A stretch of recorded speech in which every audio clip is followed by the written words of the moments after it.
Assalamu alaikum beta, how are you? Hope all of you are fine, safe and sound. Today we are going to start our 11th lecture of chapter number 2. یہ chapter جو ہے that is quite long. اب ہم نے پڑھنا ہے 1962 کے Constitution of 1962 کے salient features. جو 1962 کا Constitution تھا اس کی اہم خصوصیات کیا تھیں، اس کے salient features کیا تھے. تو سب سے پہلے میں آپ کو بتاؤں کہ 1962 کا جو کانسٹیٹیوشن تھا وہ پریزیڈینشل کانسٹیٹیوشن تھا. اس کا فارم جو تھا وہ ڈیفرنٹ تھا 1956 کے کانسٹیٹیوشن سے، اور یہ ہمارے ملک کا دوسرا جو تھا وہ دستور تھا، دوسرا کانسٹیٹیوشن تھا. جو صدر جنرل محمد ایوب خان جو تھے، انہوں نے ملک کا نیا آئین بنانے کے لیے جب 56 کا کانسٹیٹیوشن 1958 میں ختم ہو گیا تو اس کے بعد جو جنرل ایوب خان تھے انہوں نے ملک کا نیا کانسٹیٹیوشن جو تھا وہ بنانے کے لیے ایک کانسٹیٹیوشنل کمیشن قائم کیا، ایک دستوری کمیشن قائم کیا، اور وہ کمیشن جو تھا اس نے اپنی ریکمنڈیشنز جو تھیں، جو سفارشات تھیں، وہ 1961 میں پیش کیں. اور کس کو پیش کیں؟ صدر کو پیش کیں. اور صدر جو تھے، پریزیڈنٹ جو تھے، انہوں نے ان ریکمنڈیشنز کو، ان سفارشات کو اپنی مرضی کی چینجز کے بعد انہوں نے ایز اٹ از اسے پاس نہیں کیا، بلکہ جو چینجز وہ چاہتے تھے پریزیڈنٹ، انہوں نے ان کو اس میں ترامیم کی. ترامیم ہوتا ہے چینجز، ان میں ترامیم کی، ان میں چینجز کیا، اور اس کے بعد پاکستان کے لیے ایک نیا کانسٹیٹیوشن جو تھا وہ تیار کیا، وہ بنایا. اور اس کانسٹیٹیوشن کو 8 جون 1962 کو نافذ کیا گیا. تو 1962 کا جو کانسٹیٹیوشن تھا وہ 8 جون 1962 کو امپلیمنٹ ہوا. اب یہ کانسٹیٹیوشن جو تھا اس کی اہم کیا شقیں تھیں، اس کی اہم جو فیچرز تھے وہ کیا تھے. اس میں سب سے پہلے 62 کا جو آئین تھا وہ تحریری آئین تھا، وہ ریٹن کانسٹیٹیوشن تھا، اور اس کے 250 سیکشنز تھے اور 5 گوشواروں پر یہ مشتمل تھا. اس کے بعد 62 کا آئین جو تھا وہ فیڈرل نوعیت کا تھا، وہ وفاقی نوعیت کا تھا. وہ اس کا فارم جو تھا وہ فیڈرل تھا. اور اس کانسٹیٹیوشن میں پاکستان کے جو دونوں حصے تھے، دونوں حصے کون سے تھے؟ مشرقی پاکستان اور مغربی پاکستان. اس وقت مشرقی پاکستان اور مغربی پاکستان ایک ہی ملک تھا، اور مشرقی پاکستان جو ہے وہ اب ہمارے پاس بنگلہ دیش کی صورت میں ہے، جو کہ الگ ہو گیا ہوا ہے ہم سے، اور ویسٹ پاکستان جو ہے وہ ہمارے پاس ہے مغربی. تو اس وقت اس کانسٹیٹیوشن میں دونوں جو ملک کے حصے تھے، ویسٹ پاکستان اور ایسٹ پاکستان، ان کو برابر کی نمائندگی جو تھی وہ دی گئی تھی، ایکول ریپریزنٹیشن دی گئی تھی. اور 62 کا جو آئین تھا اس کے اکارڈنگلی، اس کے تحت ملک میں پریزیڈینشل فارم آف گورنمنٹ جو تھا وہ رائج تھا. اور پریزیڈینشل فارم آف گورنمنٹ جو ہوتا ہے اس میں جتنی بھی پاورز ہوتی ہیں اسمبلی توڑنے کی، جتنے بھی میجر ڈیسیجنز ہوتے ہیں، یہ سارے وہ صدر لیتا ہے. اس میں پرائم منسٹر کا کوئی رول نہیں ہوتا زیادہ. تو پریزیڈینشل فارم آف گورنمنٹ تھا 1962 کے کانسٹیٹیوشن میں، اور جتنی بھی پاورز تھیں وہ تمام جو تھیں وہ صدر کے پاس تھیں. تمام پاورز جو تھیں وہ ویسٹڈ تھیں ان دی پریزیڈنٹ. اور 62 کے کانسٹیٹیوشن میں بہت ساری اسلامک سیکشنز تھے، بہت ساری اسلامک دفعات تھیں، جس میں فار ایگزامپل اللہ تعالیٰ کی حاکمیت تھی کہ ہمارا سوورن جو ہے وہ اللہ تعالیٰ ہے، سوورینٹی بلانگس ٹو اللہ، اور سوورینٹی جو ہے وہ اللہ تعالیٰ کی امانت ہے ہمارے پاس. اور ہمارے جو بھی لیڈرز ہوئیں گے، جو بھی ہمارے پاس پاورفل پوزیشن میں ہوگا، وہ اس امانت کو امانت سمجھ کے استعمال کرے گا، اور عوام کے جو نمائندے ہوں گے وہ اس کو امانت کے طور پر استعمال کریں گے. اور پاکستان کا جو نیا نام، پاکستان کا نام جو تھا وہ اسلامی جمہوریہ پاکستان ڈکلیئر کیا گیا، اور جو سربراہ تھا ریاست کا اس کے لیے مسلمان ہونا ضروری قرار دیا گیا. کہ وہ اس کا مسلمان ہونا ضروری ہے۔ اس کے بعد عوام کو بہتر زندگی گزارنے اور اپنی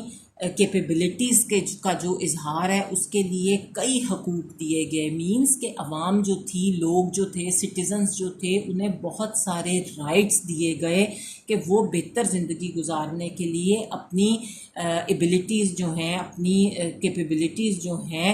وہ اس کے اظہار کے ان کو موقع دیے گئے، اور ان میں سے جنہیں شہریوں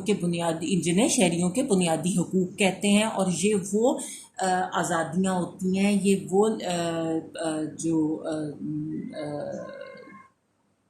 آزادی ہوتی ہے جو ہم اپنے شہریوں کو دیتے ہیں تاکہ وہ اپنی زندگی اپنی مرضی کے ساتھ گزار سکیں، انہیں حکومت کی طرف سے کوئی لمیٹیشن نہ ہو، کوئی رکاوٹ نہ ہو کہ وہ اپنے لیے جو کرنا چاہتے ہیں وہ کریں۔ مثلاً آپ جہاں جاب کرنا چاہتے ہیں وہاں جاب کریں، آپ کو کوئی رکاوٹ نہیں ہوگی کہ آپ نے یہ جاب نہیں کرنی۔ اگر آپ مسلمان ہیں آپ مسجدوں میں جائیں، اگر آپ کرسچن ہیں آپ چرچز میں جائیں، آپ کے اوپر کسی قسم کی کوئی پابندی نہیں ہوگی۔ آپ بچے کو جہاں پڑھانا چاہتے ہیں، اف یو کین افورڈ، آپ جہاں مرضی پڑھائیں،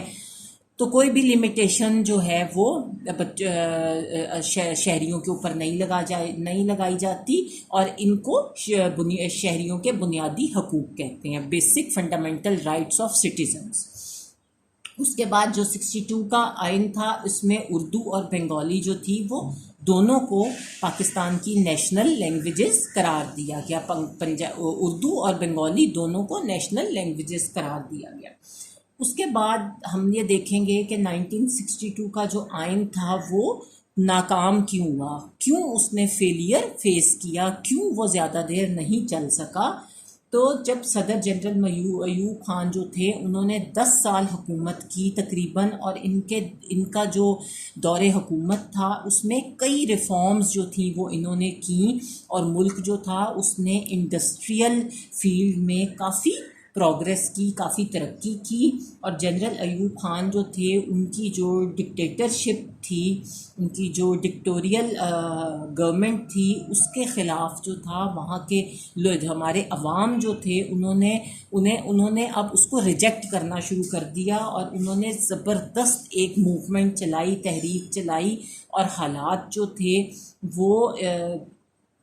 صدر کے کنٹرول سے باہر ہونے لگے، اور آئین جو تھا اس کی اکارڈنگلی، آئین کی روح سے تمام اختیارات جو تھے، میں نے آپ کو پہلے ہی بتایا ہے کہ پریزیڈینشل فارم آف گورنمنٹ میں تمام پاورز جو ہوتی ہیں وہ صدر کے پاس ہوتی ہیں،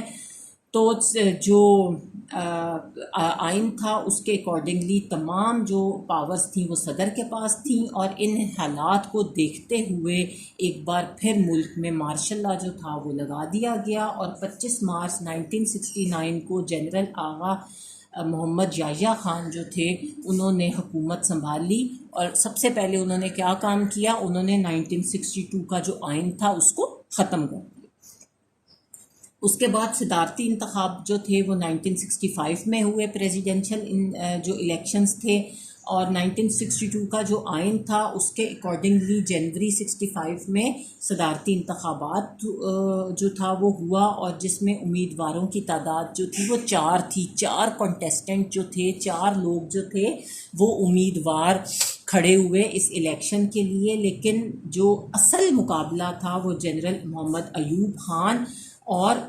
مادر ملت محترمہ فاطمہ جناح کے درمیان تھا، جو کہ قائد اعظم کی بہن تھیں، اور مادر ملت جو تھیں فاطمہ جناح جو تھیں وہ دراصل حکومت نہیں چاہتی تھیں، پاور نہیں چاہتی تھیں، بلکہ وہ ایوب خان کا جو قائم کردہ ڈکٹوریل سسٹم تھا، نظام تھا، اس کے سخت اگینسٹ تھیں، وہ بہت زیادہ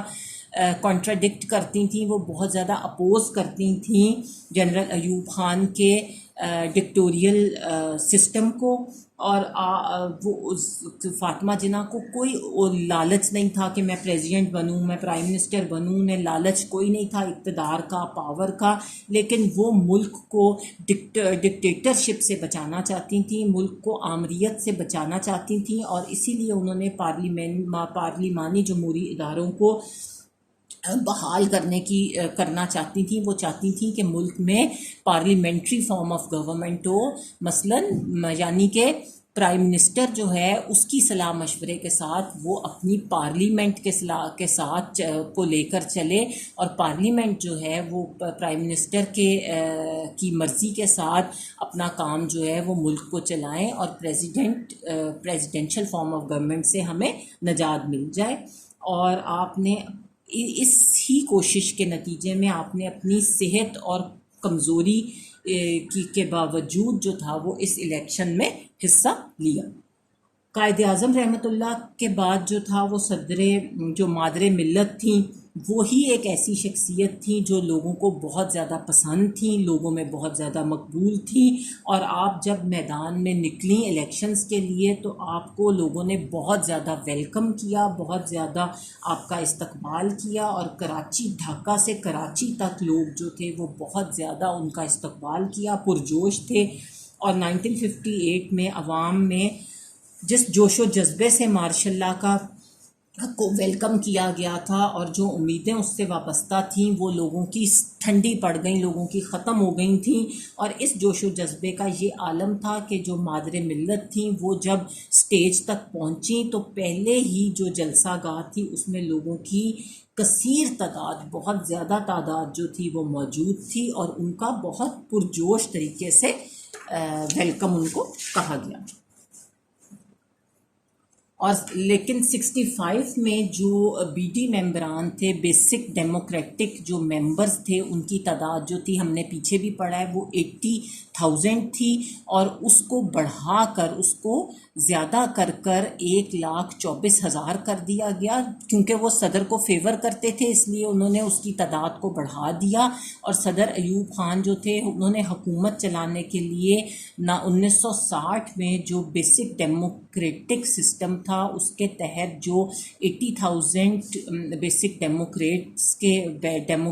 تھے، بیسک ڈیموکریٹک جو ممبرز تھے ان کا الیکٹ کیا، اور مارشاء اللہ کے دوران یہ جو ممبرز تھے انہیں اپنی صدارت کی توثیق کروا لی، اور ان سے یہ اپروول لے لیا کہ مجھے ہی صدر جو ہے وہ مانے، مجھے ہی صدر جو تھا وہ ایکسیپٹ کریں۔ اور ان اراکان کی جو مدت تھی، جو بیسک ڈیموکریٹس تھے، ان کی جو ٹرم تھی وہ 1965 میں ختم ہو رہی تھی، اس لیے نومبر 64 میں ان کو دوبارہ ان کا انتخاب کرایا گیا، اور 1962 کے تاکہ ان کے دور کے اندر ہی یہ دوبارہ آ جائیں۔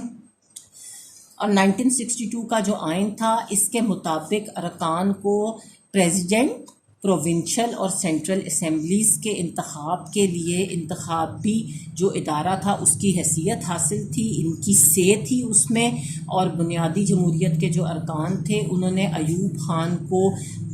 میجورٹی سے ایکسیپٹ کر لیا ایز اے پریزیڈنٹ، اور فاطمہ جناح جو تھی ان کو شکست کا سامنا کرنا پڑا، اس لیے کیونکہ انہیں الیکٹی صدر نے کیا تھا، انہیں الیکٹی ایوب خان نے کیا تھا، تو ظاہر ہے انہوں نے ایوب خان کو ہی فیور کرنا تھا، اور ایوب خان کو پتہ تھا کہ ان کی اکثریت سے میں دوبارہ سے اقتدار میں آ جاؤں گا، تو اس نے پہلے ہی ان کی نمبر جو تھے وہ بڑھا دیے تھے۔ اب سیاست پر انتخابات کے اثرات کیا ہوئے، امپیکٹ کیا ہوا پالیٹکس کے اوپر۔ بنیادی جو جمہوریتوں کا نظام تھا ایوب خان کے ڈکلائن کا اہم سبب بنا، اور پاکستان کی جو اپوزیشن پارٹیز تھیں ان تمام جماعتوں نے اس نام نہاد جو صرف نام کے انتخابات تھے اس میں ایوب خان پر رگنگ کا الزام لگایا، دھاندلی کا الزام لگایا، اور ملک میں جمہوریت کی بحالی کے لیے، ڈیموکریسی کی بحالی کے لیے عوامی رابطے جو تھے ان کی مہم کا آغاز کر دیا۔ اب سب پولیٹیکل پارٹیز جو تھیں وہ کس چیز کو لانا چاہ رہی تھیں؟ وہ اب ڈیموکریسی کو لانا چاہ رہی تھیں، جس میں حکومت جو ہے وہ عوام کی مرضی کے ساتھ بنتی ہے۔ اور مشرقی پاکستان میں شدید اس ٹائم پہ مشرقی پاکستان جو تھا، جو اب ایسٹ پاکستان ہے، اس میں بہت زیادہ احساس محرومی تھا اور احساس عدم تحفظ تھا، لیک آف سیکیورٹی تھی جو پیدا ہو رہی تھی، اور وہاں کے عوام میں بے چینی بڑھ رہی تھی، اور مشرقی پاکستان کے جو عوام تھے وہ اپنے 6 نکاتی